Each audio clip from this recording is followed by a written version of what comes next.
lagi bersama saya, dan pada kesempatan kali ini kita akan membahas tentang tren dan isu dalam sistem informasi keperawatan.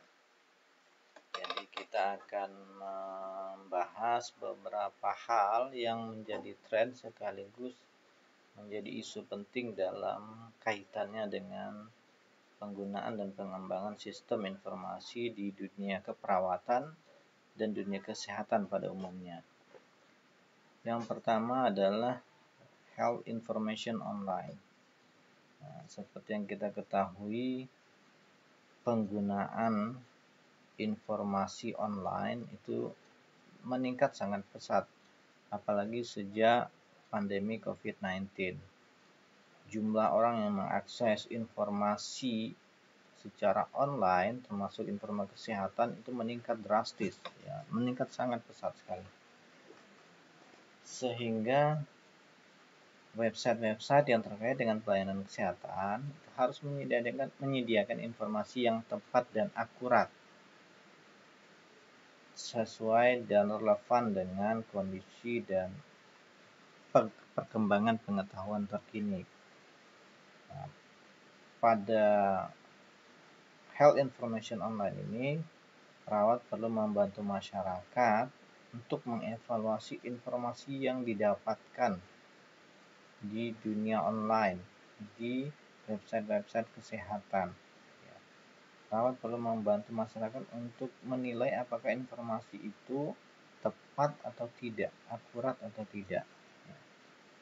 Sehingga perawat perlu mengembangkan material-material yang bisa diakses secara online dan memahami bagaimana informasi tersebut bisa diakses oleh semua orang, termasuk penyandang disabilitas. Nah, ini juga PR dalam penggunaan informasi kesehatan secara online.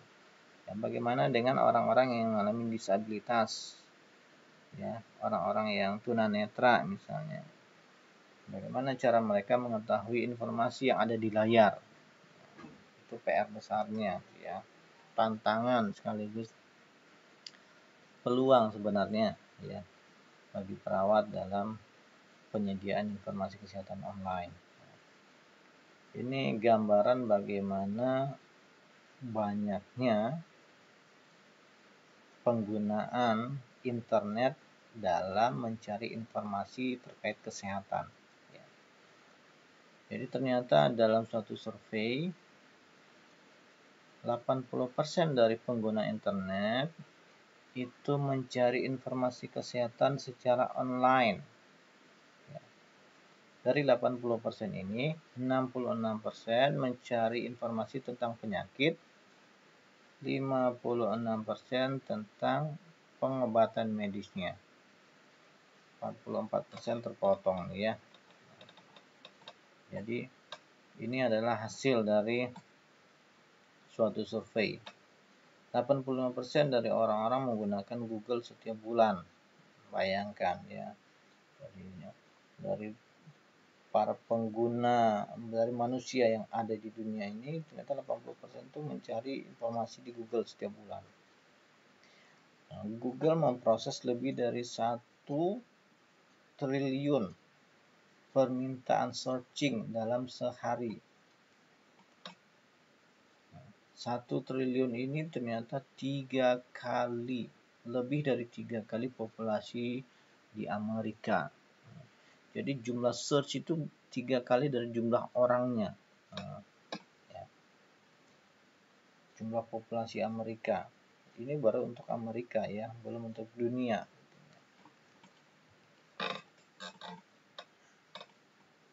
Ini tren dalam pencarian informasi untuk self-help.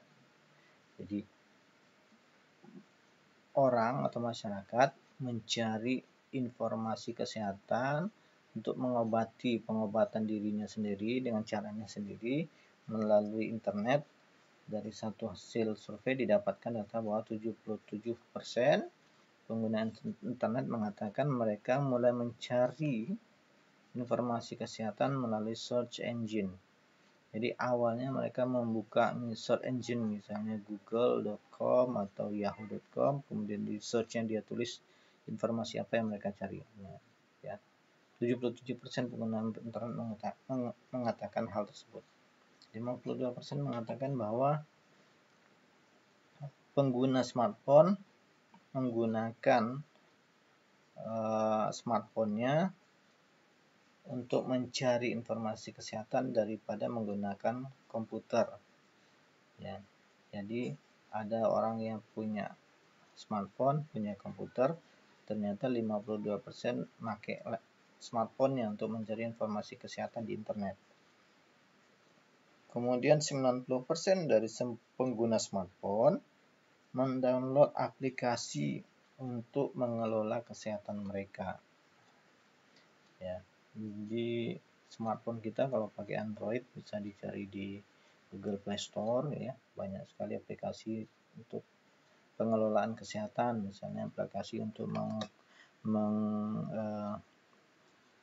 mengukur indeks massa tubuh, aplikasi untuk mengukur atau menyimpan data, ya, data tekanan darah, data nadi, data gula darah dan sebagainya, aplikasi untuk mengukur atau menghitung perkiraan kelahiran, aplikasi untuk mengukur atau menghitung hasil-hasil dari pemeriksaan fisik, gitu ya. Nah, 90% dari pengguna smartphone mendownload aplikasi itu. Jadi ini gambaran bagaimana tren penggunaan internet dan smartphone dalam self-help healthcare. Jadi, bagaimana orang merawat dirinya sendiri dengan menggunakan internet. Nah, ini saya ambil dari internet, ya, marketingcharts.com. Hasil surveinya pada tahun 2013 menunjukkan di tahun sebelumnya 2012 72% dari orang yang disurvei mencari informasi di internet. 20% tidak mencari informasi di internet. Jadi lebih banyak yang mencari informasi di internet.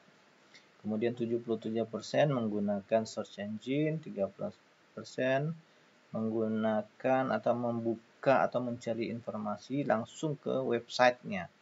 Ya. 2%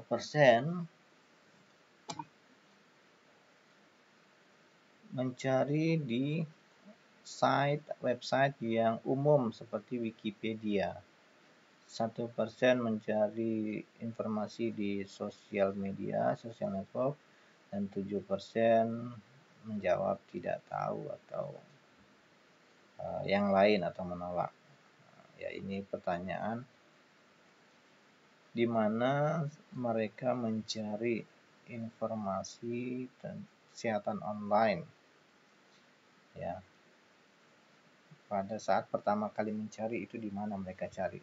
Ternyata paling banyak adalah di search engine, ya, misalnya google.com. Ini juga informasi dari suatu survei, ya, yang dilakukan di Amerika. Seeking Health Information Online, the Internet as Diagnostic Tool. 59% dari orang-orang dewasa di Amerika mencari informasi tentang kesehatan di internet. 35% mengatakan mereka menggunakan internet untuk melihat bagaimana kondisi medis mereka. Jadi mereka istilahnya di sana online diagnosis, ya. Mereka mendiagnosis kondisi mereka sendiri berdasarkan informasi yang didapatkan di internet. Kemudian 53% mengatakan dari si online diagnosis ini menghubungi atau berbicara dengan clinician, ya, tenaga medis tentang hasil yang mereka dapatkan dari membaca atau mencari di internet. 41% dari online diagnosis itu dikonfirmasi, ya, oleh tenaga medis. Gitu. Jadi 53% tadi menyampaikan hasil diagnosisnya sendiri ke tenaga medis dan 41% dibenarkan, ya. Jadi ini gambaran bagaimana orang Amerika menggunakan internet untuk mencari informasi kesehatan. Nah, kemana aja bisa dicari? Bisa dicari di website yang ujungnya com. Ya, ini untuk kita ketahui kalau ujungnya com itu adalah komersial internet. Ya, jadi ini bisa dibuat oleh siapa saja. Kalau yang belakangnya org itu adalah organisasi. Ya, karena yang bikin organisasi semestinya lebih kredibel gitu ya, karena yang membuat lembaga bukan perorangan. Kalau yang di belakangnya .edu itu berarti institusi pendidikan. Kalau yang belakangnya .gov itu berarti institusi pemerintah. Nah, bagaimana masa lalu, masa kini, dan masa depan dari perilaku mencari informasi kesehatan di internet? Nah, ini dari Tufts University menggambarkan seperti inilah tahapannya, ya. Mulai dari masa lalu, ya, saat belum ada internet, orang lebih suka mencari informasi dari bertanya ke keluarga, ke teman, atau membaca buku. Kemudian berkembang, ya, mencari ini di tempat kerja atau di rumah, ya. Kemudian berkembang pada saat ini mencarinya di internet menggunakan smartphone, ya. Kapan mereka gunakan? Saat misalnya di ruang tunggu, saat berjalan, saat di dalam mobil. Nah, ke depan akan seperti apa? Nah, ini menjadi tanda tanya nih. Ya. Bagaimana nanti pola pencarian informasi kesehatan? Apakah nanti mobile device ini akan berkembang menjadi sesuatu yang lebih baru, ataukah penyediaan informasinya akan diberikan oleh penyedia informasi dengan cara yang berbeda?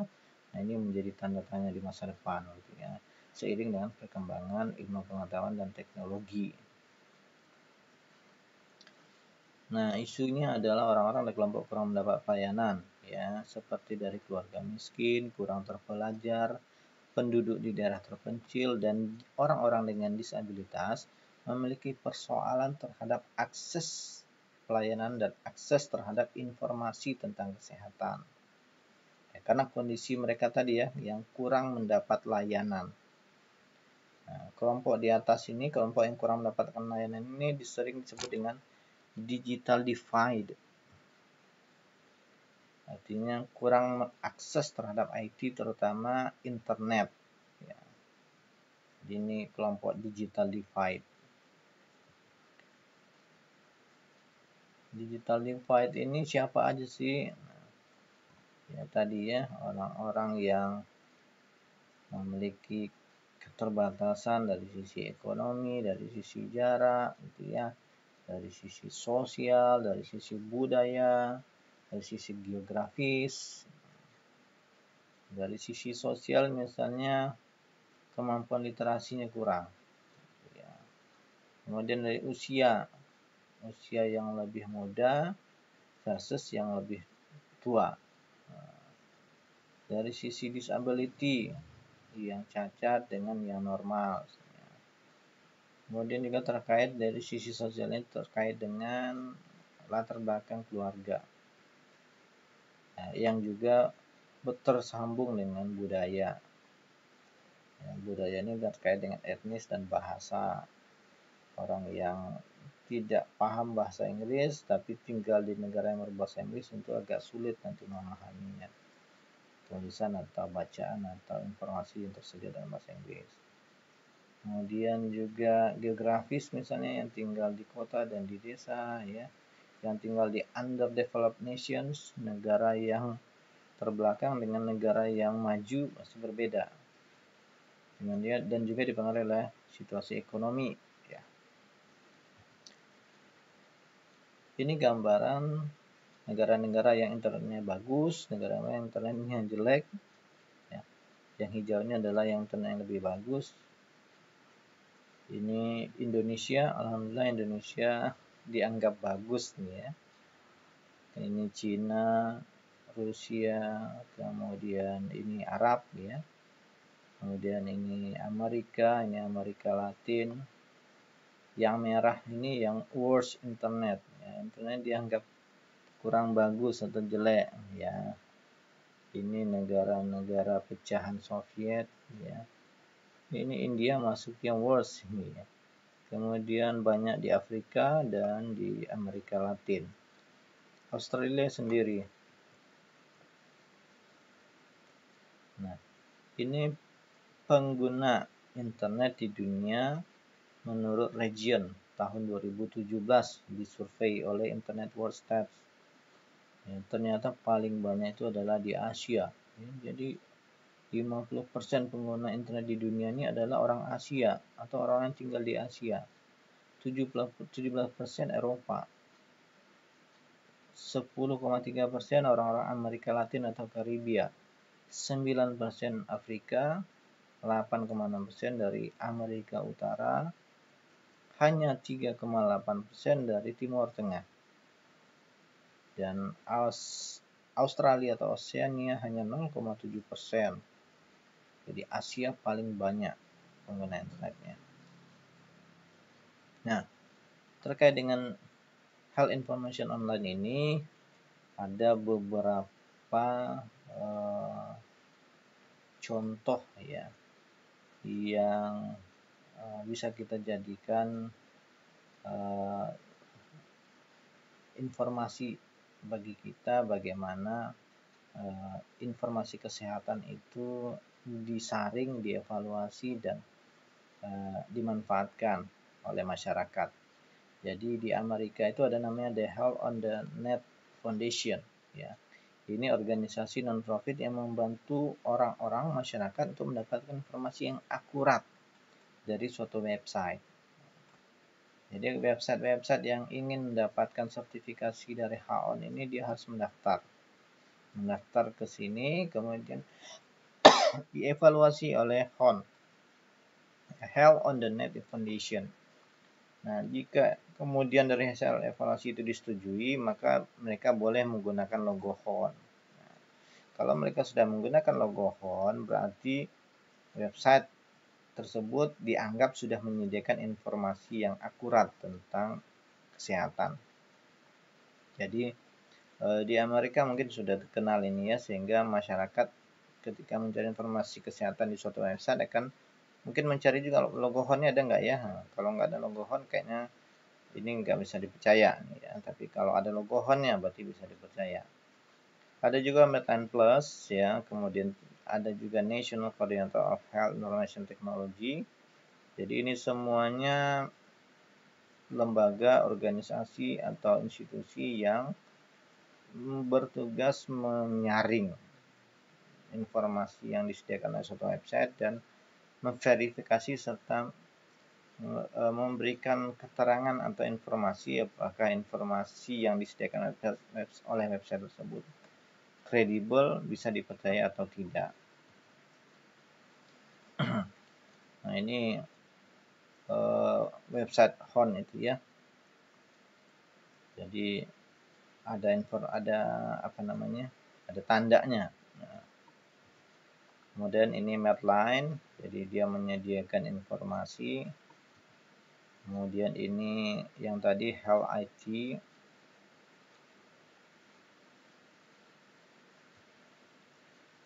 Kemudian yang berikutnya adalah isu terkait confidentiality, security, dan privacy. Ya. Kerahasiaan, keamanan, dan privacy. Jadi informasi yang sifatnya personal dan private itu harus dilindungi. Dilindungi itu artinya tidak disebarluaskan, tidak diberikan kepada pihak-pihak yang tidak boleh atau tidak diinginkan atau dilarang oleh pemilik informasi untuk diberikan. Informasi terkait kesehatan seseorang adalah termasuk informasi yang rahasia, yaitu kerahasiaan medis, tidak boleh diumbar atau dibuka ke publik. Tidak boleh terbuka dan bisa diketahui oleh orang dengan mudah, karena bisa merusak kehidupan orang yang informasinya diketahui tersebut. Jadi penggunaan dokumentasi elektronik dengan IT meningkatkan risiko terhadap keamanan dan kerahasiaan data kesehatan orang. Ya, karena sekarang hacker itu sudah canggih dan sudah pintar-pintar. Jadi dengan mudah bisa meretas atau menghack website atau server bahkan ya, dan mencuri data yang ada di sana, termasuk data informasi kesehatan. Karena itu perlu peningkatan sistem keamanan dari penyedia atau penyimpan informasi kesehatan. Misalnya untuk masuk harus login, harus registrasi, pakai user ID, pakai password dan seterusnya. Nah, kira-kira gambarannya seperti ini ya. Jadi keamanan itu berkaitan dengan security, privacy, confidentiality, dan trust. Kemudian yang berikutnya adalah electronic health records. Kalau di rumah sakit sekarang di Indonesia itu masih pakai kertas ya. Status atau record pasien itu masih pakai kertas. Tapi sudah ada banyak rumah sakit juga yang sudah mulai menggunakan electronic health records, jadi menyimpan informasi, catatan medis, perkembangan pasien secara elektronik. Penggunaan electronic health records menggunakan sistem informasi dapat meningkatkan efektivitas komunikasi dan pengumpulan informasi pasien, membuat pelayanan menjadi lebih efektif ya, karena lebih cepat, lebih mudah ya, lebih akurat gitu ya.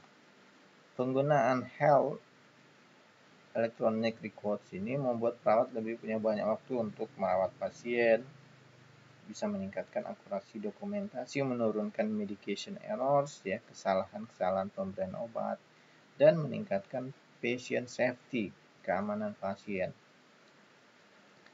Nah, electronic health records ini melibatkan multiple system yang men-share data dan mendukung manajemen informasi dan komunikasi dalam suatu institusi pelayanan kesehatan.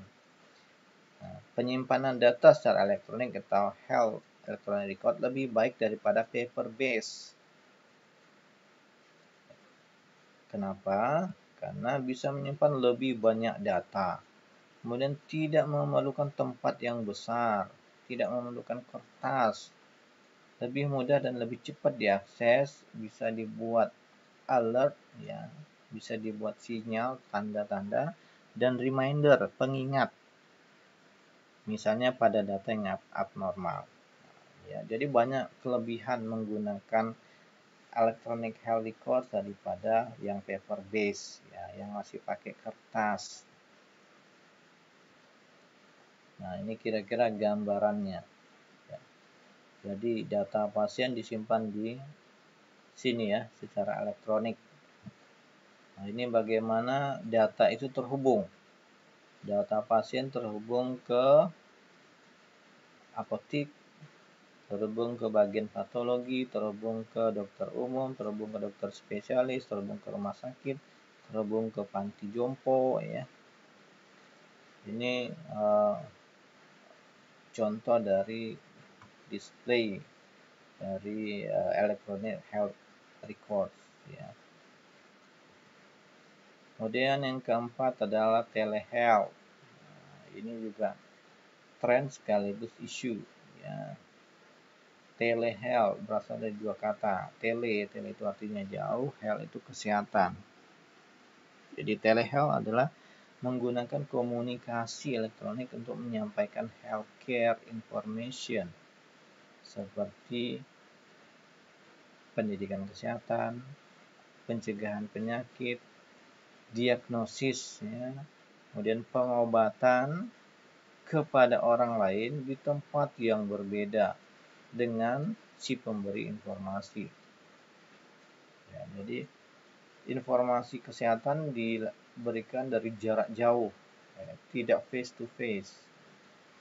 Nah, untuk itu memerlukan hardware dan software. Healthcare providers, ya, institusi pelayanan contohnya, bisa memonitor dan mengirim pesan kepada pasiennya yang di rumah bahwa terjadi perubahan status kesehatan pasien tersebut. Jadi tidak perlu pasien harus datang ke rumah sakit. Pihak rumah sakit, dokter, perawat, ya, tenaga kesehatan yang ada di rumah sakit bisa menganalisis, memonitor, dan menyampaikan kepada pasien bagaimana status kesehatan pasien tersebut tanpa harus bertemu langsung dengan pasiennya. Hebat kan? Informasi didukung dengan image, gambar, dikirim ke ahli untuk dikonsultasikan secara elektronik, kemudian disampaikan ke pasien.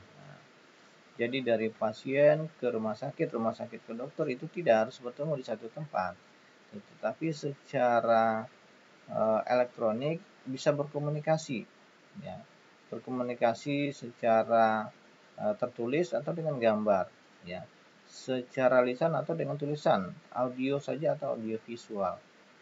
Nah, ini diyakini akan menjadi tren di masa depan. Sekarang sudah mulai, apalagi sejak COVID ini, ya. Di mana-mana itu harus online. Nah, kita disuruh jaga jarak, stay at home. Kalau sakit gimana? Nah, disitulah letak pentingnya telehealth. Ya. Nah, ini contoh penerapan telehealth. Ini pasien sedang diperiksa, dokternya nggak tahu nih ada di mana, mungkin lagi di rumahnya atau lagi di luar negeri. Ya. Nah, tapi mereka bisa berkomunikasi. Ini dokternya bilang tolong periksa nih.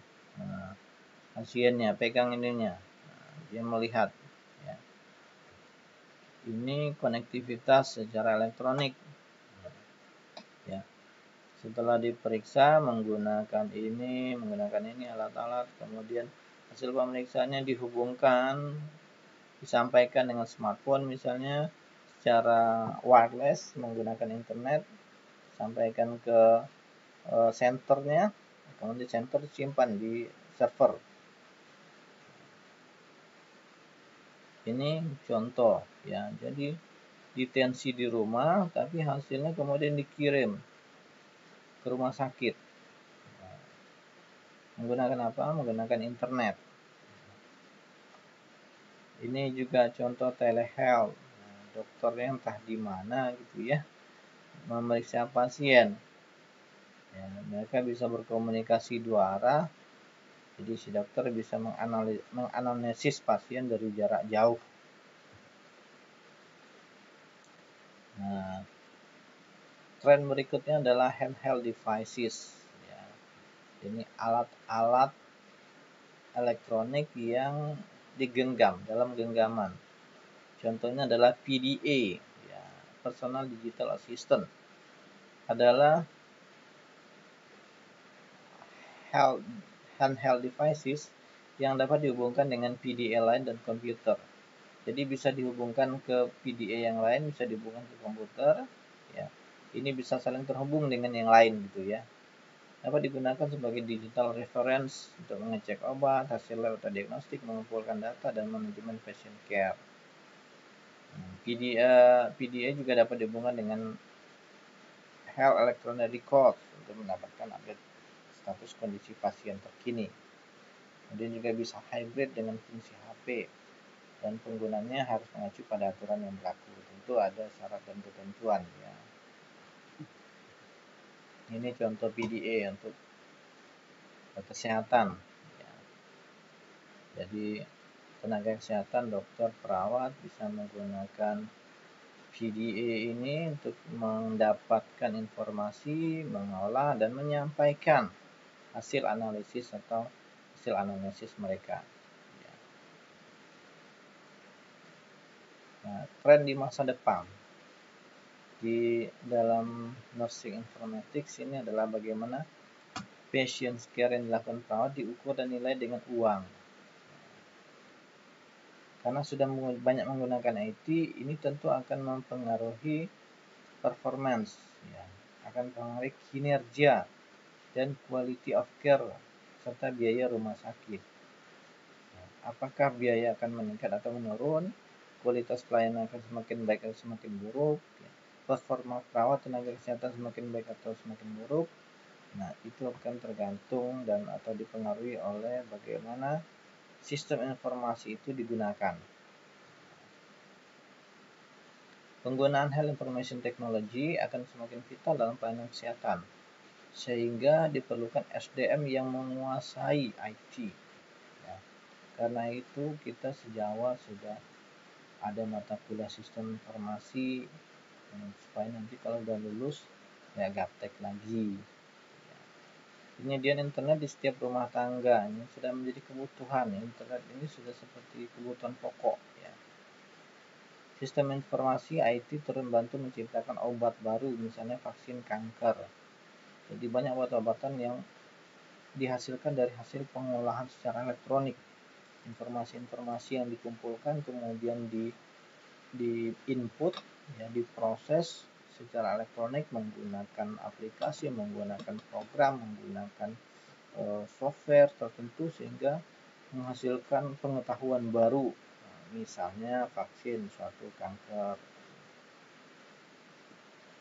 Nah, isu atau trends yang nanti akan dihadapi masa depan atau mungkin sudah mulai dihadapi adalah bioterrorism. Terorisme yang menggunakan senjata biologis untuk menebarkan teror. Kemudian national security, keamanan, karena datanya akan dihack, ya, bisa diretas sehingga membahayakan keamanan negara. Emergency response system, bagaimana sistem tanggap darurat. Nah, yang mestinya dengan penggunaan IT tentu akan lebih cepat dan lebih akurat, lebih baik, gitu ya. Dan health alert networks, jadi jaringan kesehatan untuk memberikan sinyal tanda tentang suatu kondisi yang mungkin memerlukan bantuan segera, memerlukan cepat tanggap dari suatu institusi atau tenaga kesehatan. Jadi semuanya bisa terhubung, tersambung melalui sistem informasi yang terintegrasi, yang memerlukan jaringan online. Ya, bisa diakses tetapi keamanannya terjamin. Nah, ini trennya ke depan, namun juga menjadi isu yang harus diantisipasi dalam perkembangan IT di bidang kesehatan. Get it, check it, use it. Ya, silakan gunakan, silakan dapatkan dan periksa sesuai dengan aturan yang berlaku, sesuai dengan yang dibutuhkan, sesuai dengan keinginan, tetapi jangan salah dan jangan lupa untuk setiap pasien, setiap institusi itu punya hak dan kewajiban, ya, yang harus dihormati dan dihargai. Nah, ini saya dapat gambar dari internet tentang bagaimana telehealth di masa depan. Jangan-jangan sudah mulai nih, ya. Anda bisa bayangkan pasiennya di mana gitu ya. Ini contohnya pasien di rumah sakit, ini dokternya di suatu tempat, di lab atau di mana. Kemudian dengan menggunakan telehealth, si dokter bisa tahu bagaimana kondisi anus pasien. Ya. Jadi dia masukkan tangannya, ini dokternya masukkan tangannya ke anus phantom, tapi dia bisa merasakan anusnya pasien hanya dengan masukkan di anus phantom. Kira-kira gimana tuh caranya? Nah, itu PR untuk kalian. Silakan pikirkan. Inilah hebatnya teknologi masa depan, ya, yang sudah mulai dirintis dari sekarang. Bisa mengusap pasien dari jarak jauh tanpa harus bertemu. Oke, itu saja dari saya. Terima kasih. Mohon maaf kalau ada yang kurang berkenan. Assalamualaikum warahmatullahi wabarakatuh.